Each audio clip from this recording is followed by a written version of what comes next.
We will absolutely get to our local forecast, but I want to start with this because this has just blown my mind in the last 24 hours. It happened yesterday. We talk about the jet stream all the time. I bring it up in my forecast, typically the separation between the cooler air to the north, the warmer air to the south. But what it is a river of air that's roughly at about 30,000 feet, where an airplane would also fly, cruising altitude of 30,000 feet. And that's where it gets its name from, the jet stream. And this weekend, specifically last night, we had a screaming jet stream that was over the Atlantic, and it was really speeding up planes with an impressive tailwind. So with a 260 mile per hour westerly in the jet stream, you had a tailwind that was pushing the airplane at a ground speed, and this is a record, as I understand it, of 865 miles per hour. People in the plane wouldn't have known any different, but from New York to London, that particular KLM flight only took 4 hours and 56 minutes. There were several flights yesterday that were arriving to Amsterdam, London, some hour and 20 minutes early. So when you're traveling the other direction, you can only imagine how much that would slow it down on a headwind. But this was the case yesterday. And if you've been on social media at all in the last 24 hours, interested in aviation weather or weather at all, then you've probably seen that floating around on the topics. Good morning. I'm NBC2 First Alert Meteorologist Rachel Duensing, and I'm going to talk to you about something you don't always hear about, but I think is so cool and has a pretty big impact on our weather, and that's the jet stream. So first of all, what is it? Basically, it's a stream or an area of really, really strong winds. I'm talking wind speeds up to 100 or more miles an hour, so more than what we typically deal with here at the surface, at the ground where we live.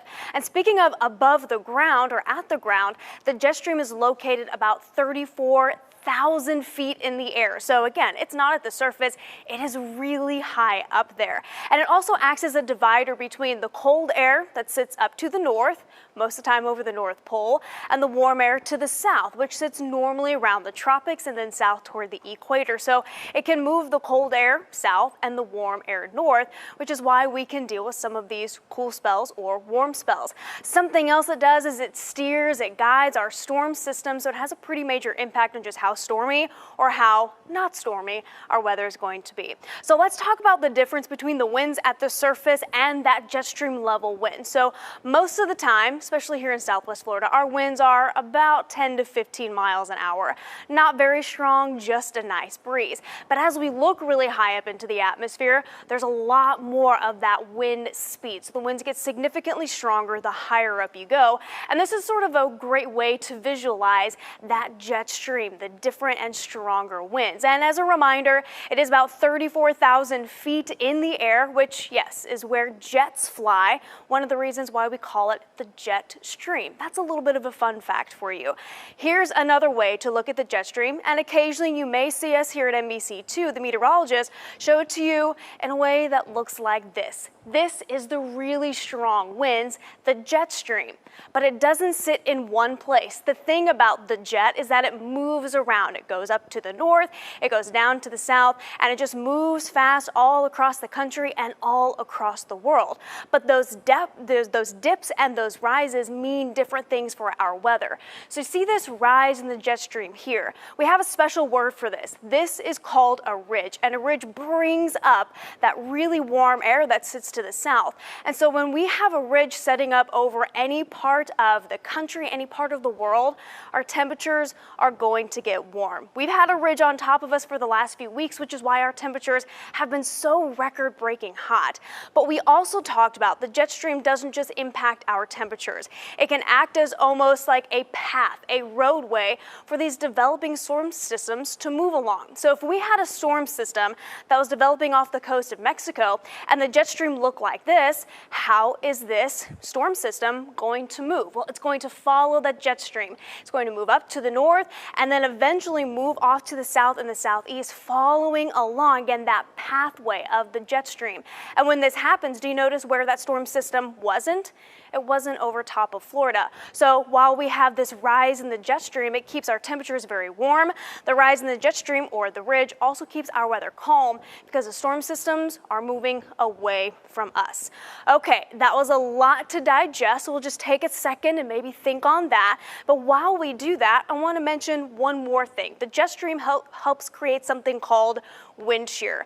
What is wind shear? You hear us talk about it a lot during hurricane season. Well, basically, it's a change in the wind from the ground up. You also heard meteorologist Rob Duns talk about this yesterday with his baking experiment with tropical systems. And so this is another way that we just talk about wind shear. It's all tied to that jet stream. So there are two different kinds. We have speed shear, which is basically where you see on the graphic here, the winds are weaker at the ground and get a lot stronger when we get to the jet stream level. We also have something called directional shear, which is where, yes, the winds are still weaker closer to the ground, but they change direction the higher you get into the air, the higher you get into the atmosphere at that jet stream level. So let's go back to this image where we have the surface versus the jet stream level. Our winds are coming out of the east and the southeast at the surface, but where are they coming out of at the jet stream level? They're coming more out of the west and the northwest. So what kind of shear would this be?